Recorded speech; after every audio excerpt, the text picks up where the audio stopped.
let's pick up on that conversation because IDAC has become something of a buzzword, hasn't it? And much debate has gone in the public domain about its role, how it came about, the need for it, whether or not we continue to need IDAC. You heard the minister there, Mamoloko Kupai, responding to that criticism that says, why do we even have it? Well, it didn't happen overnight. It started, you'll remember, it was in 2019 when President Cyril Ramaphosa established what was known then as the Investigating Directorate, which was meant to deal with issues in the main that were coming through from the State Capture Commission of Inquiry. I'll put an asterisk next to that. That was when the State Capture Commission of Inquiry was doing its work, and the president saying that we're going to establish an independent directorate, which will be located within the National Director of Public Prosecutions office, and that he did through a proclamation, and there was proclamation number 20 of 2019. But the history of it all predates that 2019, and I'll tell you in the next slide. By 2020, in fact, in 2019, when it was established, it's led at that point by Advocate Hermione Cronier, who leads it from May 2019 until February 2022. In 2022, you start hearing the president talking about the permanent establishment of an investigative directorate. And processes by this point are starting to get underway in terms of the amendment of the National Prosecuting Authority Act and the insertion there of Section 7, subsection 1, capital A. Section 7, subsection 1, capital A is the one that then establishes the Independent Directorate Against Corruption, which is then known as IDAC, which you see in August 2024 when that amendment comes through and it becomes a permanent structure.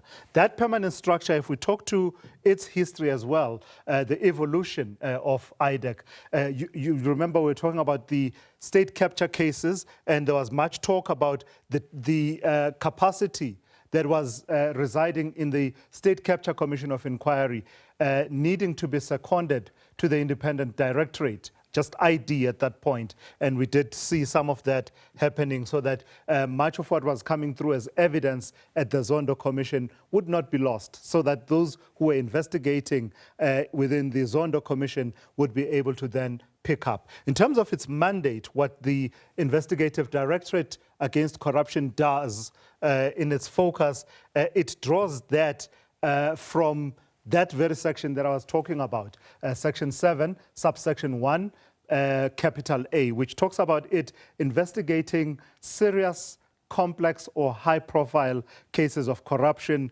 commercial crimes, and other financial crimes. There's been much debate, of course, about whether or not all three need to exist, whether it needs to be serious, complex, and high-profile, or is it any of the elements being in play that triggers the mandate of IDAC. It's a permanent anti-graft unit, and I'll spend a bit of time talking to that. And this is where I say the whole history predates 2019, the foundation of the ID. And that has to do with what, and you'll have heard some of the questions being asked there, referencing the Glenister judgment. That was in 2011. Hugh Glenister, a businessman, takes the government to court, the president to be specific, over the disbandment of the Scorpions and their dedicated independent unit that was resident within the NPA that investigated corruption. Ultimately, it comes down to the court saying that there is a constitutional responsibility for the government to establish an independent and a permanent structure that will tackle issues of corruption. There's still a great deal of debate about the adequacy of IDAC in fulfilling those Glenister judgments. There were two of them. But, you know, here you have it. That is the decision that government decided to take and say that would be adequate in responding to the need for independence. In fact, the debate around independence goes as far as to say, do you need complete independence or do you need sufficient independence? And how do you gauge independence of a structure like that? As I was saying, the difference between the ID, that is 2019, and the IDAC in 2024, basically the permanence, the policing powers, ability to undertake what they call prosecutor-led and project-based investigation and prosecution. That means the prosecutor is involved right from the start and doesn't just wait to receive the docket once the police have done the investigation. Lastly, in terms of the powers, I think I've spoken a bit about that. There you see that project and prosecutor-led model of IDAC. The prosecutors are at the heart of that. It's a multidisciplinary process that it undertakes. And of course, recent developments, the Oversight Judge that was appointed, Justice Raulinga, Takarani Raulinga, being appointed just a few weeks ago to be able to oversee all of that. And the context for that, of course, Bongiwe, is some of the concerns that have been there about who oversees IDAC. And you'll have seen